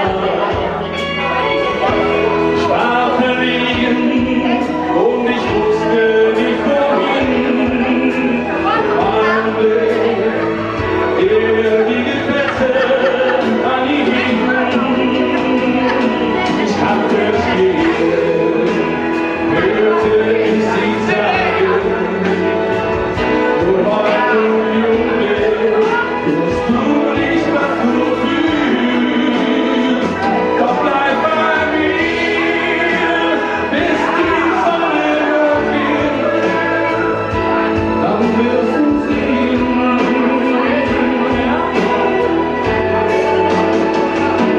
Wir gehen beide unter den Straßen, wo der Junge ganz schüchtern in der Hand. Und als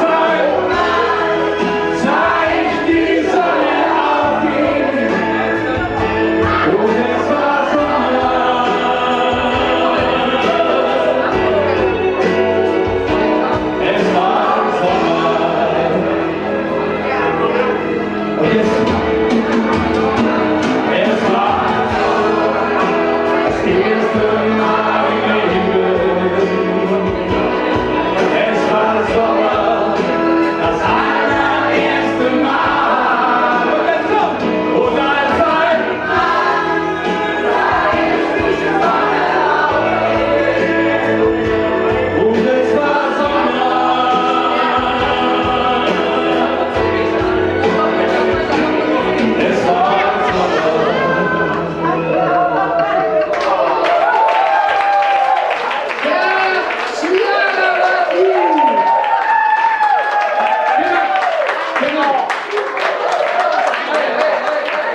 Ja.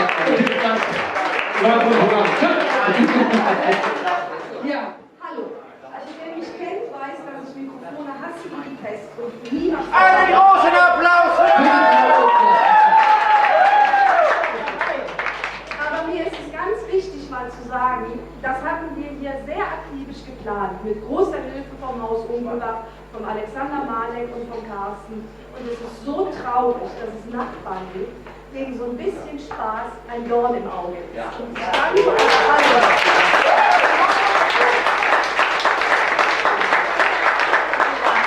Und ich danke euch allen, die ihr hier geblieben seid und geduldig wart und zugehört habt und mitgesungen habt, also hinter der Serviette natürlich, dass ihr das alle mitgemacht habt. Das ist für mich und auch für den Wolfgang und auch, glaube ich, für die zwei so was Großartiges. Und ganz besonders möchte ich unserem heutigen Interviewpartner danken, der Gabi Gerard Rost, die sich echt den Arsch aufreißt für andere Leute kennen, denen es echt scheiße geht in dieser Stadt, in dieser großen, reichen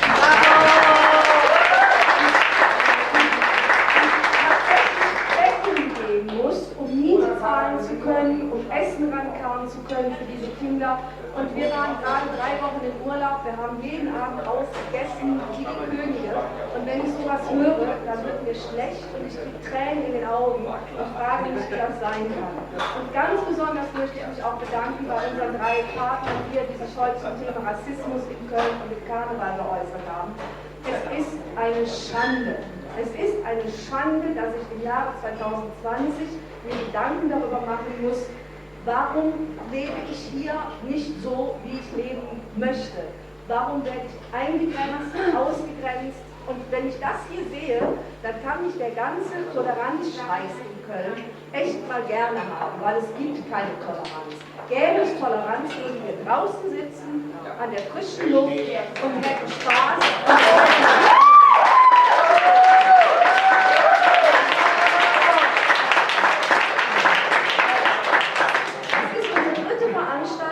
An der wir alle keine gute Mark verdienen, die wir nur machen, damit die Künstler noch mal raus können, damit die 2 Jungs experimentieren können, damit die Leute Spaß haben und jedes Mal kriegen wir einen drauf.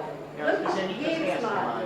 So, und es ist unglaublich und ganz besonders, weil ich glaube, das ist die beiden ersten Male sehr vergessen worden, möchte ich den Marco und dem Daniel danken, die hier im Schweiße ihres Angesichts eine tolle Moderation machen, für uns alle da sind, Spaß machen, obwohl in der Schweiz die Arschspitzen runterläuft. Und nochmal, vielen, vielen Dank an alle, dass ihr hier mit uns seid und vielleicht sehen wir uns irgendwo in 2 Wochen wieder. Ich habe keine Ahnung. Viel Spaß!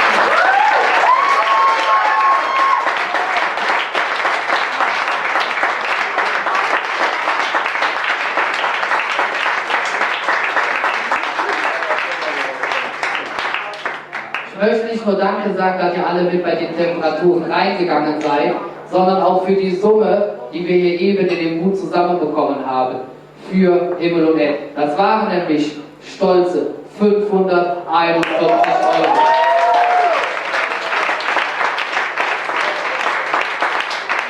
Und ich bin jetzt zum Schluss, riefen wir die Bude ab. Da haben wir jetzt richtig. Was singst du? Du singst nicht. Ja, dein Konzert ist draußen. Ja. Lautsprecher Richtung Melderin oder Melder, das kriegst du hin. Du machst die Freude heute noch hier, ne? So, Freunde, jetzt wird es hier jetzt für die Ohren. Ich verspreche euch, jetzt schwitzt hier jeder. Genau. Ich verspreche euch. Denn jetzt wird es hier ab. Ich will einen Riesenapplaus. Ja, ein Riesenapplaus. Für die große, die einzigartige Marita Köhler!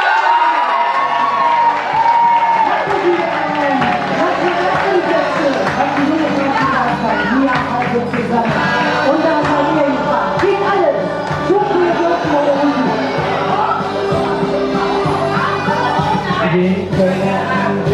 geboren ist. La la la la la. Du lässt mich wünschen, dann ist sie weg. La la la la la.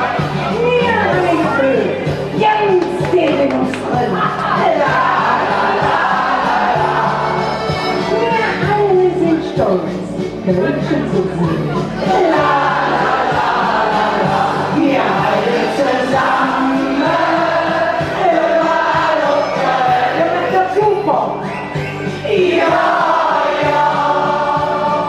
Überall, wo man Kölsche Lieder spielt, dann schon mal zusammen. Wenn alles verzählt. Aber die Welt, ja, ja. Überall auf der Welt. Was schwuppst du? Mir bist du und wir, ne echt Kölsche Art. La, la, la, la, la. Mein so krass, gelaufen, normal gefahren. La, la, la, la, la. Nicht mit anders. Muss ich nicht mit dir singen. La, la, la, la, la. Wir nehmen uns Köln. Überall mit hin.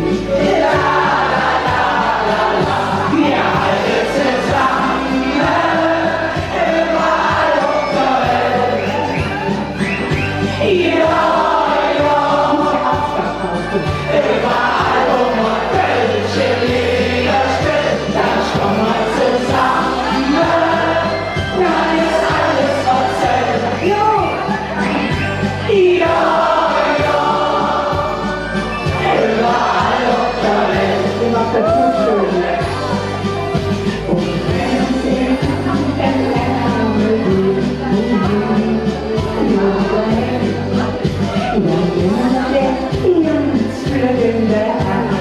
wir lassen keiner alle. Seid ihr bereit? Wir alle zusammen. Überall auf der Welt. Ja, ja.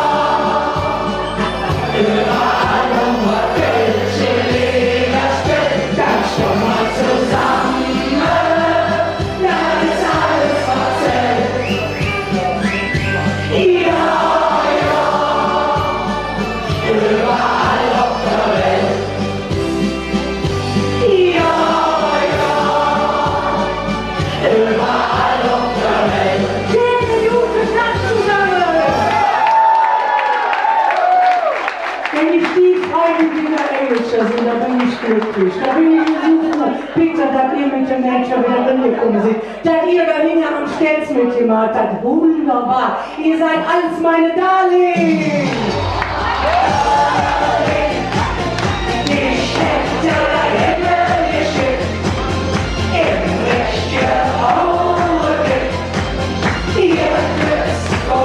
Hallo da hinten! Lass doch auch halber an. Die Mädchen haben uns reingemacht. Du kannst das veralbern. Vielleicht haben wir jetzt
geht nochmal alles.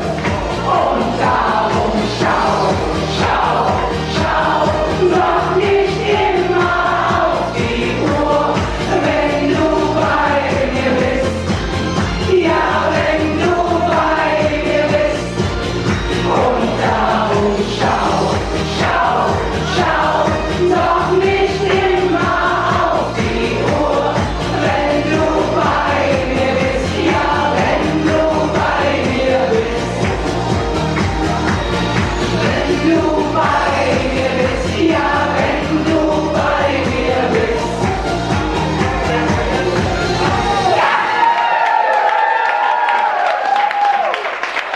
Ich bin jetzt lange Zustellung, was da tut. Wir dürfen ja nichts mehr machen, wir sind ja eingesperrt. Ne? Wir dürfen ja nur über die Straße und die Dinge umzuschlüsseln. Jetzt sehen wir uns endlich, ich muss glaube ich noch einen Meter dahin, ne? Wegen dem Abstand. Ja. So, junge Frau, Sie haben mich so glücklich gemacht mit Ihren strahlenden Augen. Für Sie möchte ich unser Kinderlied, wir sind ja ungefähr ein Alter, unser Kinderlied zusammen singen. Komm. Ein weißer Schwan zieht den Kahn mit der schönen Fischerin auf den blauen See dahin im Abendrot. Schimmert das Boot, Lieder klingen von der Höhe am schönen Bodensee. Und jetzt alle! Dann lass uns gut noch rüberschwitzen. Den Wünschen ich glücklich, den Wünsch ich auch glücklich. Ein Baby, Fluss vom Rhein. Mädchen noch hin, den Heimat und Junge, mehr als ein Verein. Oh nee, mein Gott, das sind die ganzen Dorf, in jedem großen Tor, da sind der ganze Chor, der Fensterchor. Ein weißer Schwan zieht den Kahn mit der schönen Fischerin auf dem blauen See dahin im Abendrot. Schimmert das Boot, Lieder klingen von der Höhe am schönen Bodensee. Können wir noch immer richtig fliegen? Können wir noch? Einer geht nach Wald und Mädchen vorbei, wir tanzen auf der Seite. Ja, so muss das sein. Oh nee, da sind alle da, mit jeder großen Tour, da sind der ganze Chor. Seid ihr in der Lage? Ein weißer Schwan zieht den Kahn mit der schönen Fischerin auf dem blauen See dahin im Abendrot. Schimmert das Boot, Lieder klingen von der Höhe am schönen Bodensee. Noch einmal zusammen. Ein weißer Schwan zieht den Kahn mit der schönen Fischerin auf dem blauen See dahin im Abendrot. Schimmert das Boot, Lieder klingen von der Höhe am schönen Bodensee. Am schönen Bodensee.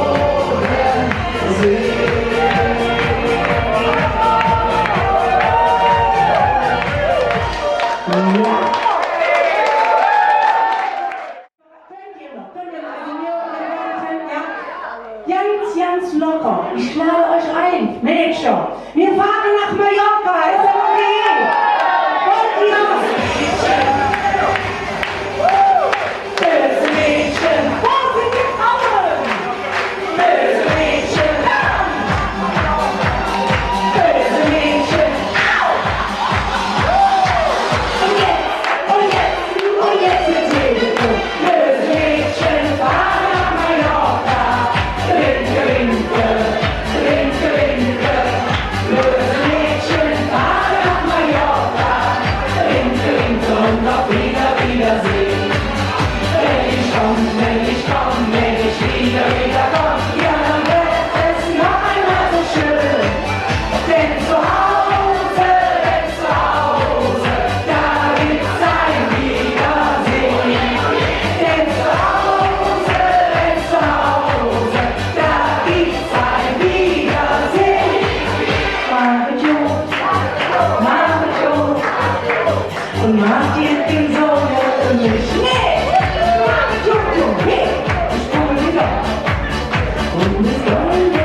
komm ich bestimmt wieder hin. Oh ja!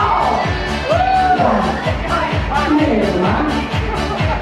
Du bist doch nicht nie so ganz allein. Ja, nee, Mann. Ob ich wieder allein bin. Und dann essen wir dann, was endlich steht. Sag ich nächste Woche wieder Urlaub. Die Fenstereier. Böse Mädchen fahren nach Mallorca. Linke, linke, linke, linke. Böse Mädchen fahren nach Mallorca. Linke, linke und auf Wiedersehen. Wenn ich wieder komm, ja, dann wird es noch einmal so schön. Denn zu Hause, da gibt's ein Wiedersehen. Denn zu Hause, da gibt's ein Wiedersehen. Böse Mädchen fahren nach Mallorca. Winke, winke, winke, winke. Böse Mädchen fahren nach Mallorca. Winke, winke und auf Wiedersehen. Es war wunderschön mit euch. Ich möchte nicht so lange machen, weil ihr seid kaputt.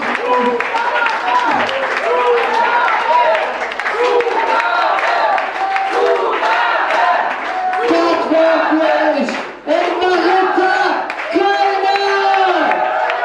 Ich habe die beiden Damen da hinten, die so fleißig mit ihrem Handy beschäftigt sind. Ihr sagt nicht mal Arena-Programm, jetzt war es schon länger. Der junge Mann hat das auch nicht interessiert, aber ist egal.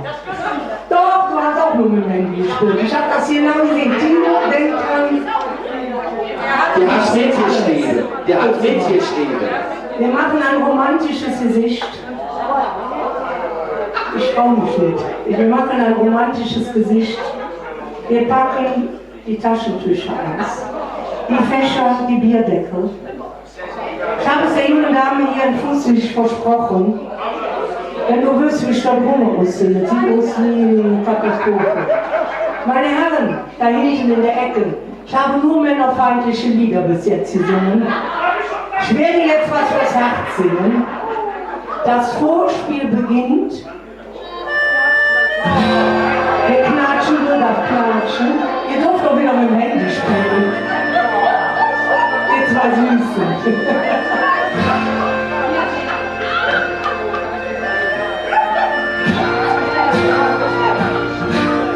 Wir sind der Wunderwelt, die wir jetzt nicht süß. Sind die Häschen die Witze auf uns gemacht.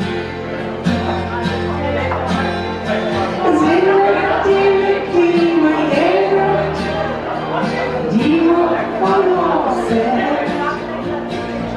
Oder sind die Fälschchen, die schon gefunden? Ist von allen jetzt,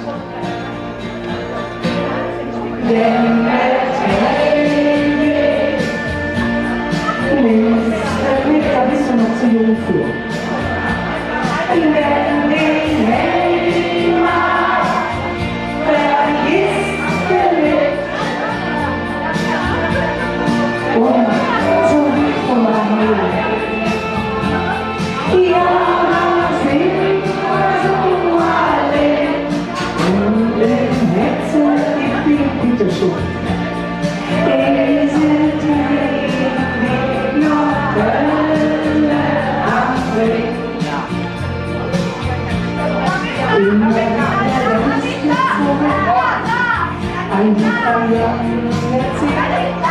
was ist das? Jedes bereichliche Mann. Danke für die Warnung.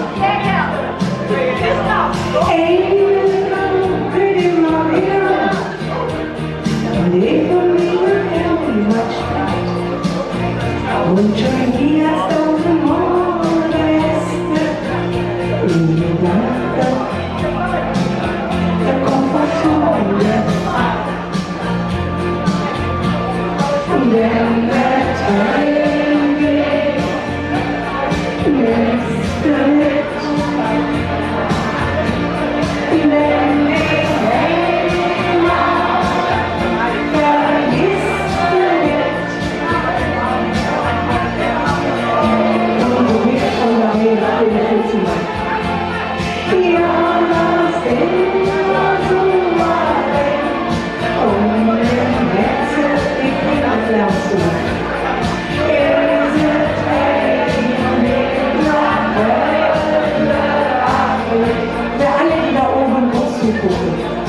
Denn hey, ich liebe Schwarz. Links gerecht. Denn hey,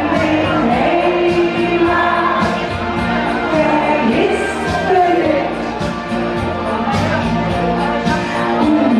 Zum Mittelmeer, Dankeschön. Ja, das immer so allein. Und im Herzen ist es hängt noch wir machen mal direkt. La, la, la, la. Vielen Dank, dass ihr mit mir gesungen habt. Vielen Dank, dass ihr mit mir geschwitzt habt. Wir haben jetzt ein Kilo abgenommen. Und dann ich freue mich auf ein Wiedersehen. Meine Jo!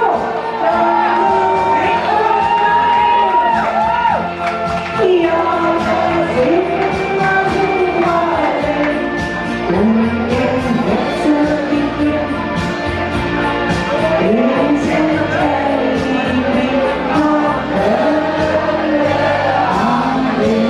Ihr wart wunderbar. Ich darf mich bedanken. Meine Jo, tschüss zusammen.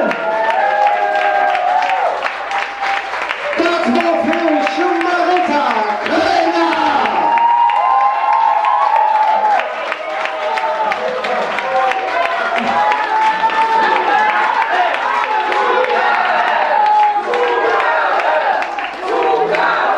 Also Kilo. Ja, Freunde Wild, wir würden bei dir niemals Nein sagen.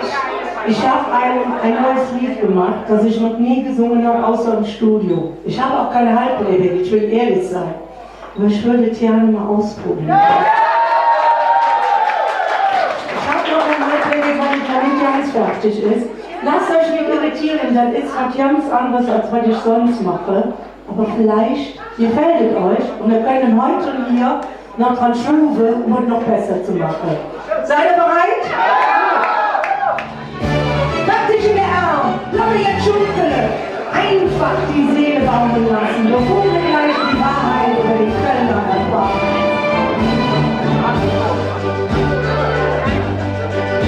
Die Kölsche sind verdorben und das von Anfang an. Wir machen uns in Sorge, weil man doch nichts ändern kann.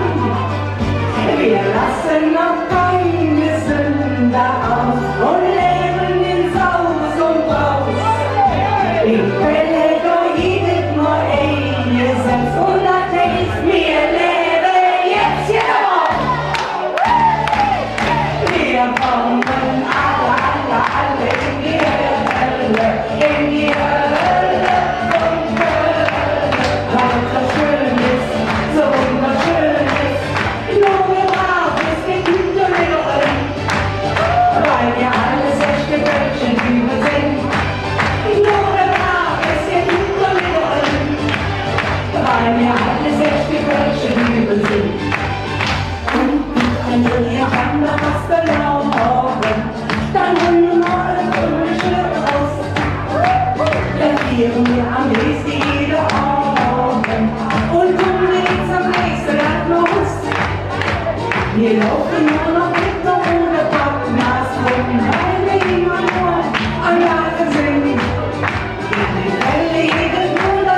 Kölsche Dübel sind. Weil wir alles echte Kölsche Dübel sind. Das ist das neue Meme für das kommende Jahr. Lass uns in der kommenden anstecken. Nochmal wieder. Tiere.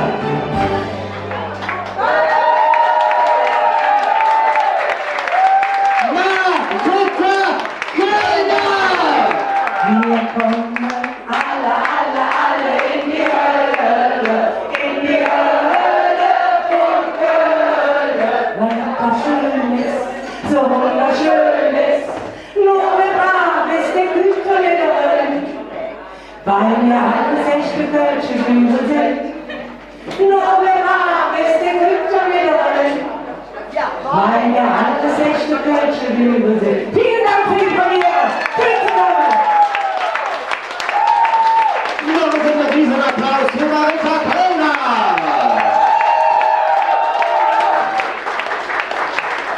Das war mir zu leise.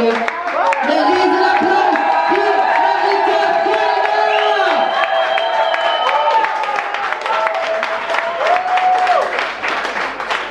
Das war doch ein richtig schöner Tag, würde ich jetzt sagen. Ne? So, ihr dürft euch gern ansetzen, wenn ihr noch wollt. Ne? Ihr müsst jetzt nicht direkt aufspringen und flüchten, bevor nämlich jetzt zu Ende geht, leider. Aber noch ein paar Kleinigkeiten zu sagen. Wenn ihr jetzt Lust habt, natürlich noch was zu bleiben, das könnt ihr, dürft ihr, müsst ihr und sollt ihr natürlich auch, könnt noch mal trinken oder essen. Wenn ihr ausgehen wollt, bezahlt ihr drinnen bitte euren Deckel und dann jeden dann draußen. So, wo wir ja beim Trinken und Essen sind, das können wir jetzt einfach mal ganz kurz sagen. Nur zur Information, da ihr wisst, was mit dem gesammelten Geld von heute machbar ist. Mit diesem Geld sind 2 Tage Mittagessen bei Himmel und Erd definitiv sicher. Ganz großes Dankeschön dafür an euch alle. Ja, dann kommen wir zwei auch zum Ende, ne? Richtig. Ich glaube, wenn ich das nochmal ganz kurz sagen darf. Wir hatten ja heute viel zum Thema Toleranz. Wenn ihr möchtet, dass man zu euch nett ist, seid doch mal nett zu anderen. Ganz einfach. Ganz einfach. Ne? So. Denn uns Köln ist ein Dörfchen. Mit 86 Fädel. Auf hier dreckig, hässlich und verbaut. Warum singt in der Art? Ganz besonders edel. Jange sind die nächste Kneipe, die liegt direkt vor Dingertür. Stell dich an die Theke und trink mit Ali, Schenk und Pong ein Bier. Hört uns die Geschichte an, die kommen her aus aller Welt. Nicht den Verf, den Spruch oder wer die Jäden ist, ist wichtig. Nur Jod-Hetzmuster haben, ja nur das zählt. Passt übereinander auf und macht euch nicht kaputt. Ob euch aufpassen, das können wir nicht, denn wir zwei beide sind jetzt fort. Zurück an uns Tee und freuen uns ob Jecke-Klaff. Kunden zurück und trinkt eine mit. Und ruft mit Wursch und Würsche. Kölle Allah!